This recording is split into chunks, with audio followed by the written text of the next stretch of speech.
models. This is 3 models. So large number of models, some 30 models. But these fluctuations represent different models.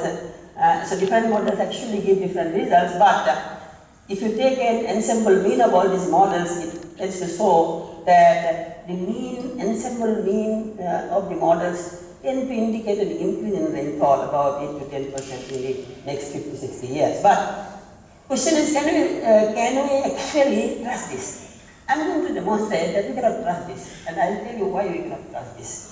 And that is the problem.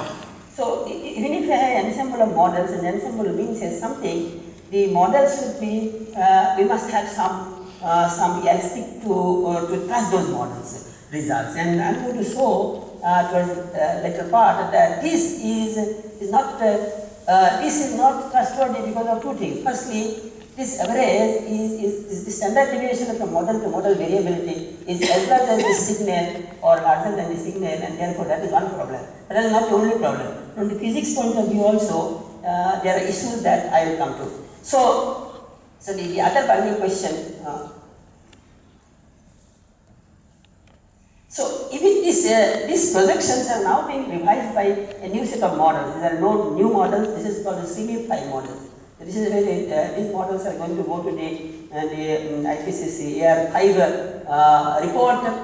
These models have redone all those calculations and shown that it is likely to increase. Again, the rainfall is likely to increase as an ensemble mean. But this variability from model to model remains the same. In fact, it has increased. Although these models are of higher resolution, better physics, still one model is very different from the other model, and many models have, in fact, also predicted decreasing rainfall. So again, we are left with the same issue that these projections by the models remain uncertain and remain unreliable. So these 2 issues are what I like to try to understand. And to do that, of course, we have to start with, so this is the other question, that the projections by the climate models are not reliable and the uncertainty is very large, and the multi-model ensemble using say that there is some consistency about the models, that several models say that it is going to increase the rainfall because there is a comfort zone. If we say and that if it is reliable, then the policymakers will be very comfortable because okay, even though the global warming is taking place, the monsoon rainfall is going to increase. Therefore, we don't have to worry so much. But the question is very important to understand whether that is a reliable answer.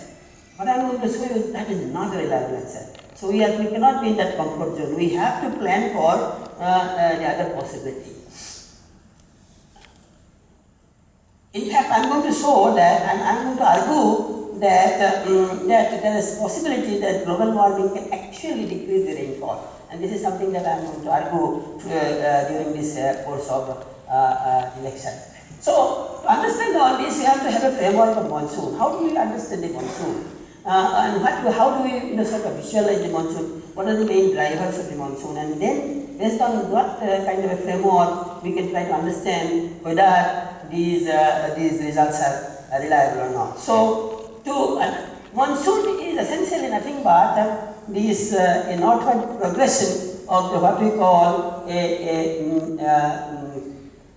rainfall band, which is called intertropical convergence zone or tropical convergence zone. It moves with season to land over there to the summer, and then retracts back to the ocean. So there is an annual variation, progression of this rain band to the north and then to the south. And this essentially produces seasonality of rainfall over this region. In some winter we are dry, and in summer when it comes over there we are very wet. So this seasonality is essentially monsoon. It's a part of an annual cycle of northward progression of what we call is the northward migrating tropical convergence zone. So with that background, if you look at the circulation of low-level circulation, this is the rainfall again, and low-level circulation produces this crossing between waves, and we have this kind of a vorticity, cyclonic vortex at the low level, and if you go to the upper level, we have a divergent circulation which produces anticyclonic vortex. So what it means is that the low level there is a convergence of moisture and produces cyclonic vorticity. In upper level there is a divergence of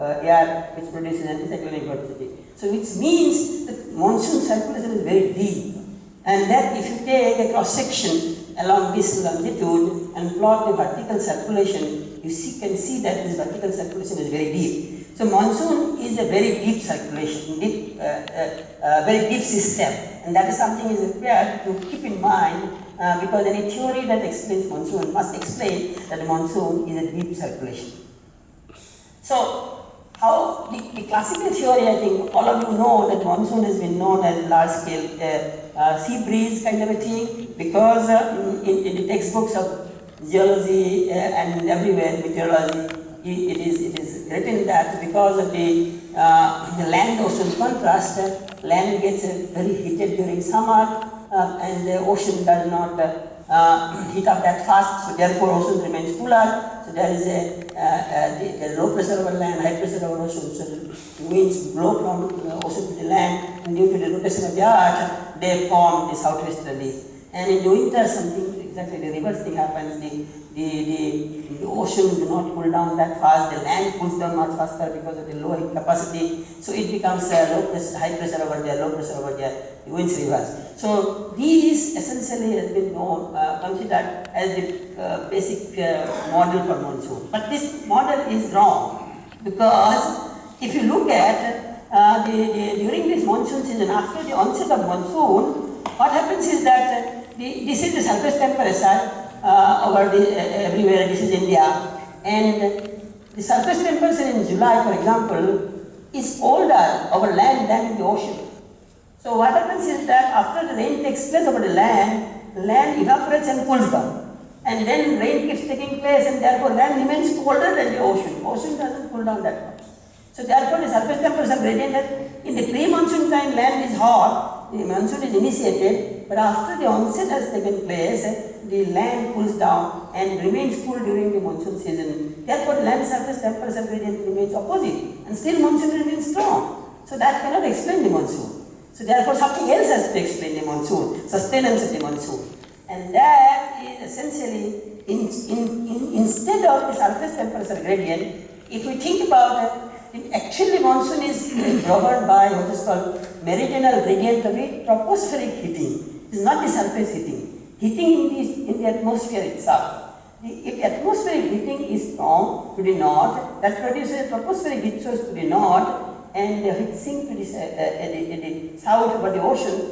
These north-south differences in the tropospheric heating actually produces the monsoon winds, and that is closely related to what is called the meridional or the north-south gradient of the tropospheric temperature. Temperature not on the surface, the temperature of the air over the column. That temperature in the north and the temperature in the south are different, and these different in temperatures actually drive the monsoon. And this can be shown, and I and with some of my students, we have worked on this aspect in somewhat details, and we have published several papers giving this new theory of monsoon, sort of trying to explain the monsoon in a different way. And so, in fact, the onset and this particular framework can actually define when exactly the monsoon onset will take place. The tropospheric temperature gradient changes sign at that time, and that sets in the monsoon, and then when the tropospheric temperature gradient becomes negative again, monsoon withdraws. So the onset withdrawal can be quantitatively defined if we define a monsoon as the temperature gradient between the north and the south. In fact, in reality also, although the surface is cooler, the tropospheric temperature, the average between 200 and 600 hectopascal, the temperature gradient is actually warm in the north compared to the south. And that changes sign somewhere around the onset, and then this is the rainfall evolution, and this changes of temperature gradient. For example, here you see temperature was warmer here, colder here, changes sign to this sign. That is when the onset takes place. So the onset and withdrawal can be defined as a tropospheric temperature gradient in terms of tropospheric temperature gradient, and the whole monsoon can be actually So we define this tropospheric temperature gradient as the tropospheric temperature between these two boxes, and they define the onset and the withdrawal as the changes of the tropospheric temperature gradient. And integral of this tropospheric temperature gradient in this is actually very strongly correlated with the rainfall amount in the land, and therefore the tropospheric temperature gradient actually is a very important driver for monsoon. So that with this framework, we can explain various different phenomena. For example, how El Nino affect the monsoon. Earlier, El Nino and monsoon was considered to be through the equatorial water circulation. But there is another pathway through which El Nino can affect monsoon. That pathway is through the extratropical stationary waves, and those stationary waves affect the tropospheric temperature gradient, and that affects the onset and the withdrawal, and the length of the rainy season is affected by El Nino by affecting the late onset, early withdrawal during El Nino, early onset, late withdrawal in La Nina, and it actually affects that is how it affects the monsoon. So this tropospheric temperature gradient framework is an interesting framework to understand.